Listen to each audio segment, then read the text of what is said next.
2009 na ngayon, no? Ito, may kalendaryo siguro noong mga 1980s o kaya 1990s. Pwede pa, uso pa yun. At saka sa probinsya, hindi dito.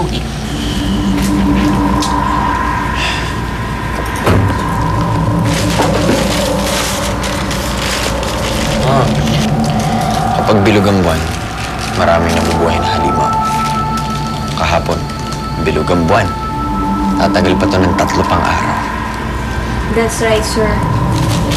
Ayon dito sa research ko, ang bilog na buwan ay palatandaan ng isang malakas na puwersang nagtutulak sa mga taong may sumpa o di naman kaya supernatural powers para palabasin ito. Isa ng halimbawa dito ay manananggal. Alam naman natin na nahati ang katawan nito kapag nagpapahid siya ng langis sa katawan niya o di naman kaya pag bilog ang buwan. O malimit na itong biktima ay yung mga dalaga o kaya mga buntis. At kadalasan, nagmumula ang mga manananggal sa probinsya ng Visayas. At syempre, alam naman natin ang lahat ng pangontra at panlaban dyan. I mean, we all know na yung lower part niya, ang kailangan dyan, asin, bawang, suka, at lahat ng mga spices na pantunaw dun sa bituka niya. And then for the upper part, kailangan natin ng buntot ng pagi or palaspas para masugatan siya. Pero ma'am, ang pinakamatindi dun ay yung sinag ng araw. Pag yun, tinamaan sila, wala na. Yun, kalaban-laban yun. Lusaw-lusaw yun. Para namang gagaling nyo. Napanood nyo na naman yan doon sa episode ng mananagal ng Shake, Rattle, and Roll 1. Oo naman! Di kung ganun, ang hinahanap natin ay isang babaeng mahaba ang buhok, walang asawa, galit sa sinag ng araw, at hindi kumakain ng bawang. Ay, pero ang tanong, sino? Bebe, pag nanganak ka, akong ninang niya na. Yes naman. Sobrang excited na ako. Amoy, baby, malaki na ng tiyan mo. Malapit na yan. Oo naman, Miss Katula, no? Unang buwan pa nga lang na ito, gigil na kayo sa tiyan ko, Naku, kayo nga lang yata nakakaalam na nabuntis ako nun, Naku, ano ka ba? Alam mo ako, malakas talagang pang-amoy ko sa mga buntis. Ay. Oh. Samboy, Poji, saan pala kayo? Kanina pa ba kayo dyan?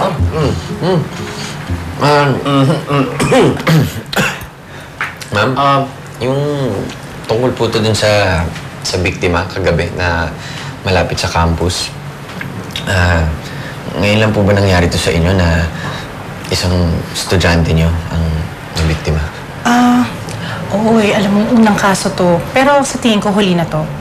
Actually, inaantay ko lang naman yung police report para malaman ko kung ano talagang kaso, kung in danger ba tong school or hindi. Bago ko, syempre, ma-alerto ang mga estudyante. Kaya huwag kayong mag-alala. Kaya nandito ang Midnight DJ para tulungan kayo. Boji, sumasakit ang ulo ko pag masyadong maliwanag. Pwede mong pakisara mo yung kortina?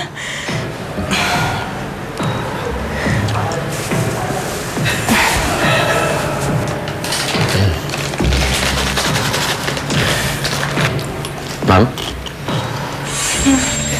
Ayoko. Thank you. Ayoko niyan.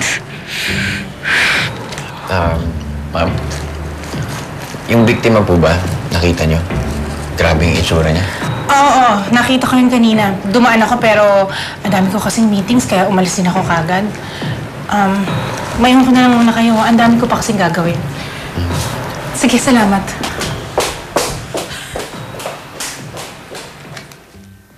Hi. Hello.